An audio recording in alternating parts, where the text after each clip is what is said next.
Quelque chose de vivant se trouvait dans un camion à ordures entrant en Israël qui n'aurait pas dû s'y trouver. Quand les forces de sécurité l'ont ouvert, elles y ont découvert 68 personnes cachées.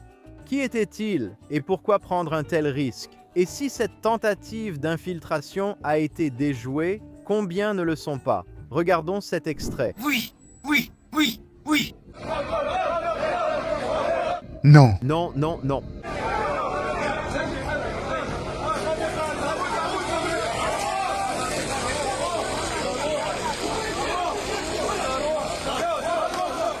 Bienvenue à Judéication sur JNS TV, je vais expliquer ce passage.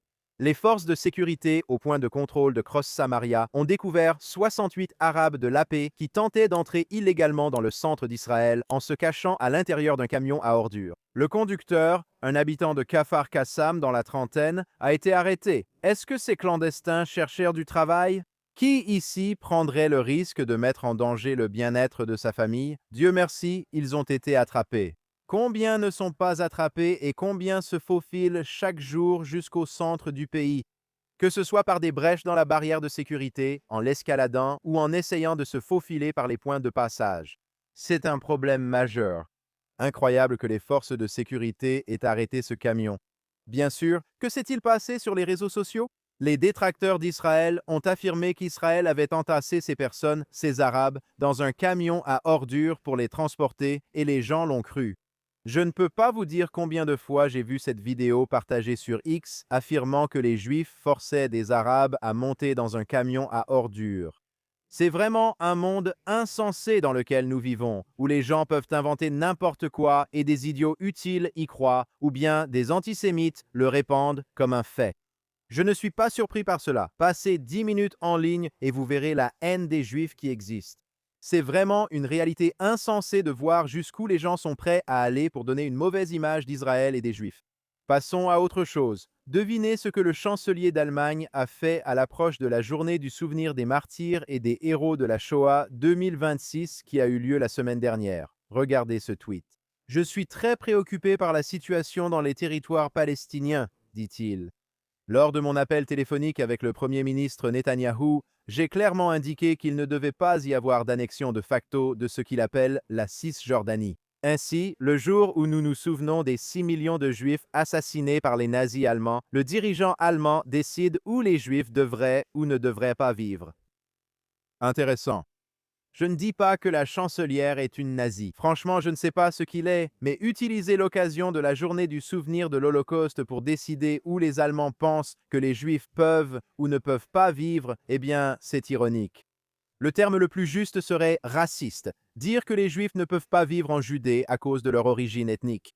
L'obsession qu'a une grande partie de la communauté internationale avec le fait que les Juifs construisent des pergolas ou des jardins d'enfants sur notre terre ancestrale, biblique et historique dépasse l'entendement. Israël ne devrait pas laisser un dirigeant européen dicter nos politiques internes, surtout ceux qui masquent leur racisme en prétendant qu'il s'agit d'une soi-disant question humanitaire. Si les Arabes peuvent vivre dans un endroit appelé Judée, alors les Juifs le peuvent certainement aussi. Également, concernant la journée du souvenir de la Shoah, comme l'a rapporté GNS News. Le dirigeant de l'autorité palestinienne, Mahmoud Abbas, a décerné lundi soir une médaille à titre posthume à Feu, le responsable du soi-disant programme Pay for Slay de l'AP, par lequel Ramallah verse des allocations aux terroristes emprisonnés en Israël et aux familles de terroristes décédés. Abbas a décerné l'étoile du mérite de l'ordre de l'État de Palestine aux proches du défunt Kadri Abou Bakr, selon Wafa, l'agence de presse officielle de l'autorité palestinienne.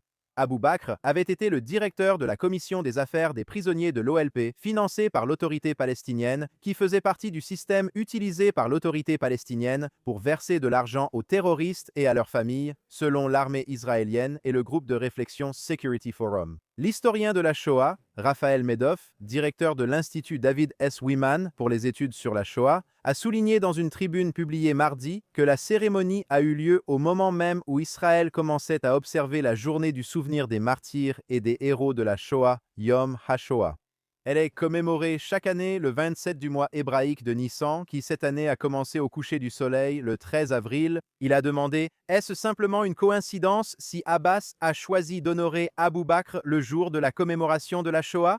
Probablement pas, étant donné l'intérêt profond d'Abbas pour la Shoah, a écrit Madoff, en faisant référence à la thèse de doctorat d'Abbas de 1983, transformée en livre intitulé L'autre face, les relations secrètes entre le nazisme et la direction du mouvement sioniste. Le nombre réel de juifs assassinés par les nazis était bien inférieur aux 6 millions et pourrait même avoir été inférieur à 1 million, a écrit Abbas. Selon Abbas, de nombreux chercheurs ont débattu du chiffre de 6 millions et sont parvenus à des conclusions stupéfiantes, fixant le nombre de victimes juives à seulement quelques centaines de milliers. C'est ce qu'il a soutenu. À partir des années 60, le travail d'Abou Bakr au sein du mouvement Fatah, qui est la force politique prédominante de l'autorité palestinienne, consistait à fournir des armes aux terroristes afin qu'ils puissent tuer des juifs. C'est ce qu'affirme Madoff. En réalité, Abou Bakr a passé 20 ans dans les prisons israéliennes et les autorités israéliennes le considéraient comme tellement dangereux qu'elles l'ont exilé en Irak à sa sortie de prison. Vous avez donc ici un terroriste qui était chargé de s'assurer que tous les autres terroristes soient payés. C'était son travail. Et il reçoit une grande récompense à titre posthume.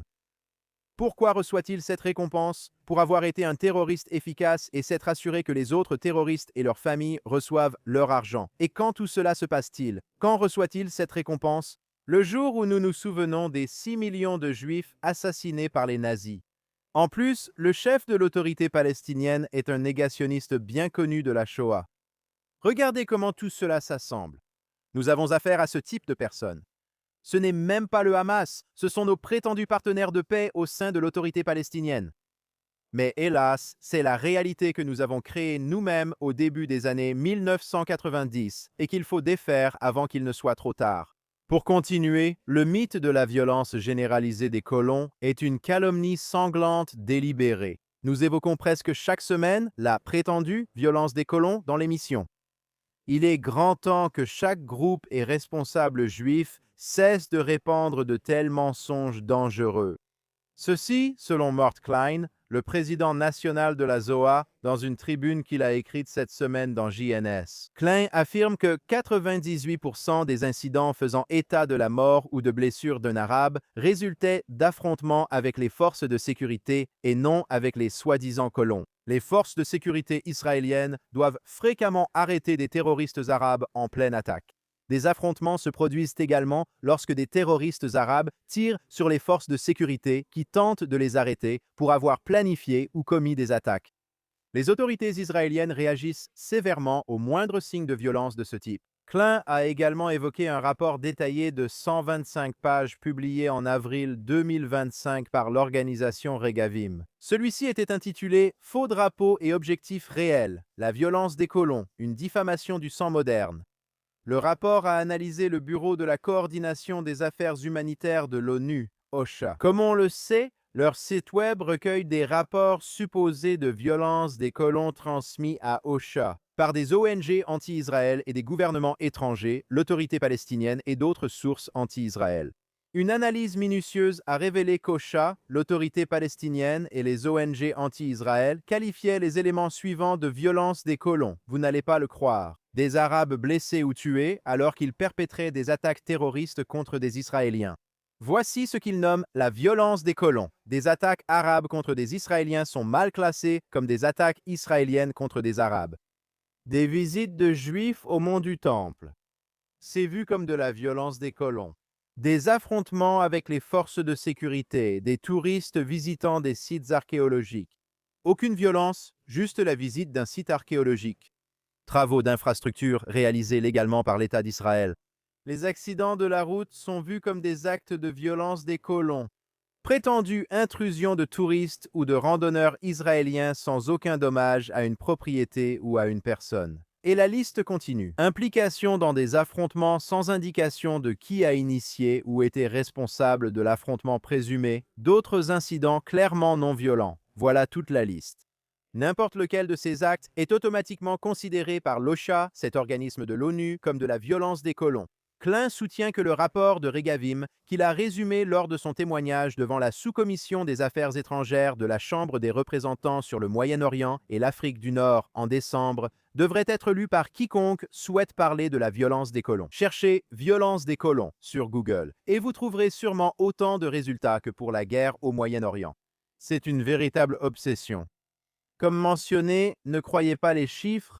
Si vous visitez un site archéologique vieux de 2000 ans dans le cœur biblique d'Israël, selon l'ONU, sans incident, vous êtes considéré comme un colon violent.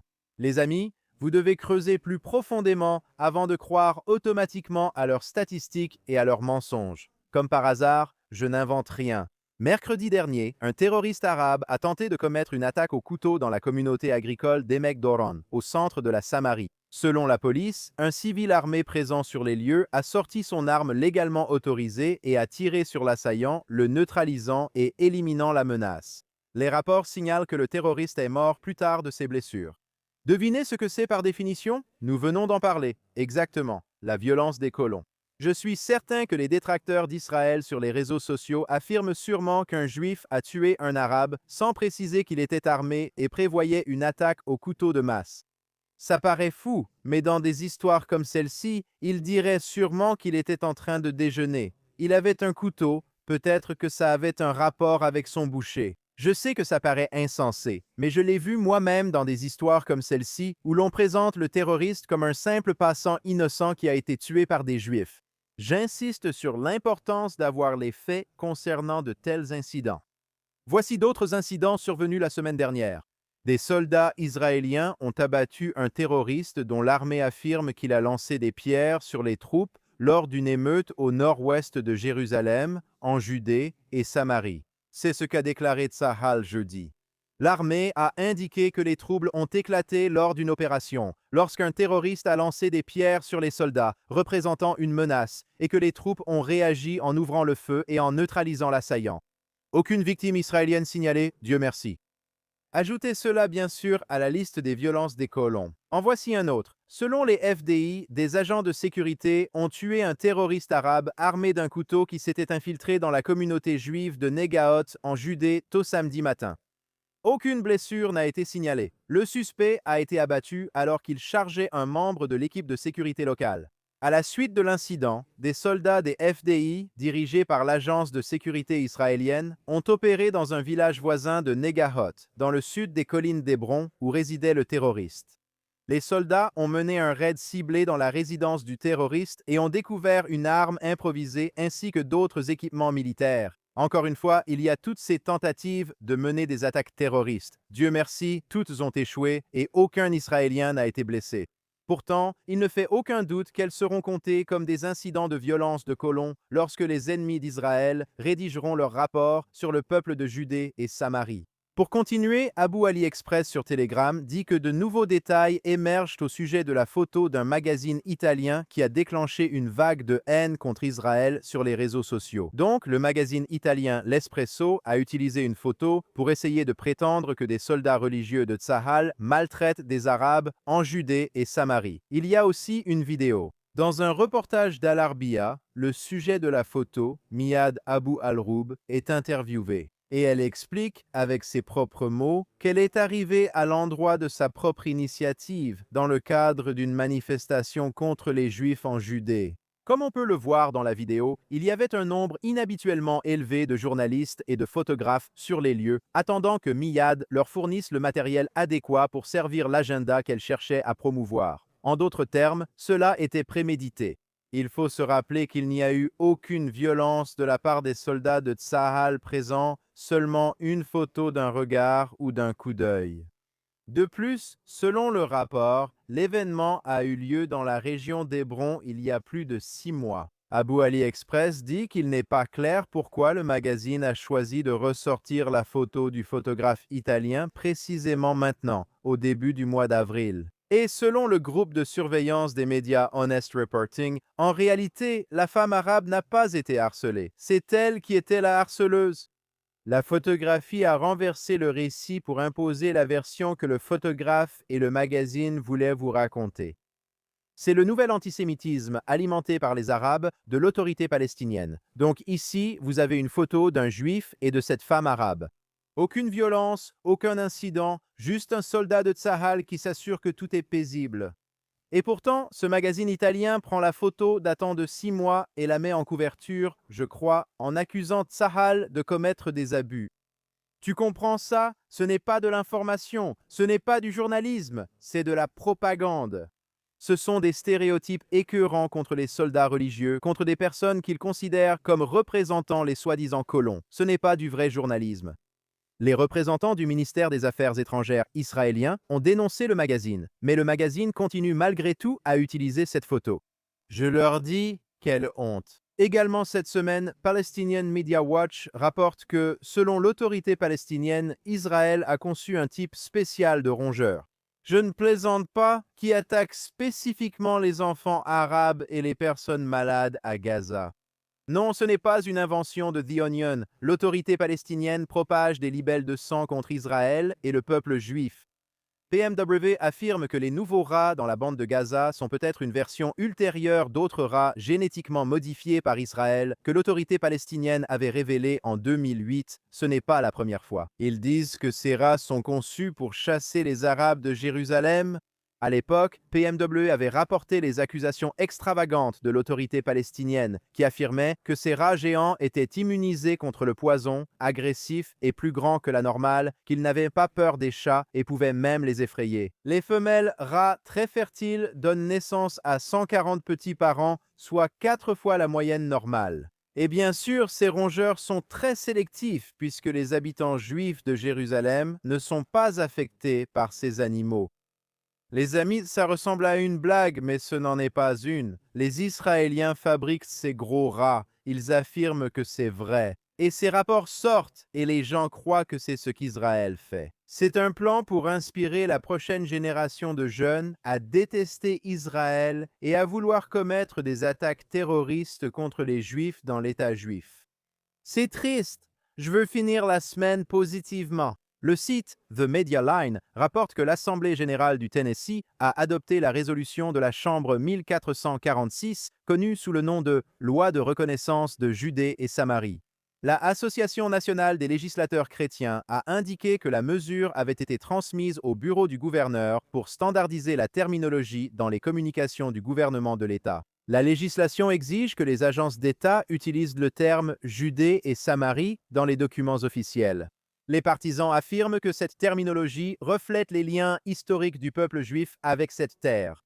Alors que le terme Cisjordanie, largement utilisé à l'international, remonte à la période du contrôle jordanien sur ce territoire, je devrais préciser le contrôle illégal de ce territoire après 1948, et il est considéré par les partisans du projet de loi comme une étiquette politique plus récente. Le NACL a déclaré que la directive vise à créer une cohérence entre les entités gouvernementales et à aligner le langage sur ce qu'il décrit comme des références historiques établies.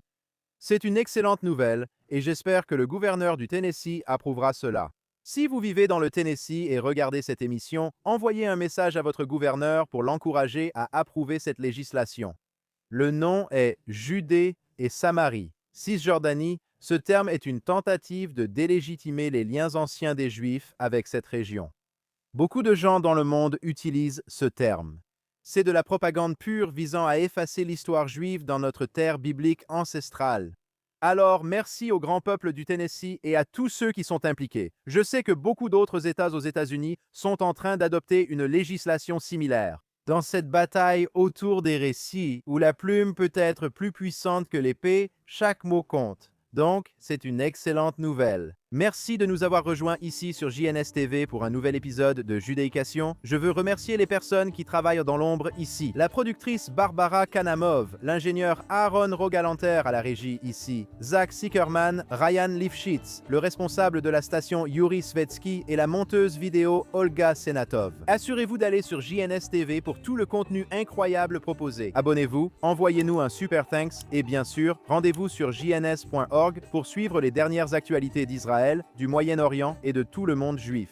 Je m'appelle Josh Astin, correspondant pour JNS News. On se retrouve la semaine prochaine ici sur Judéication sur JNS TV.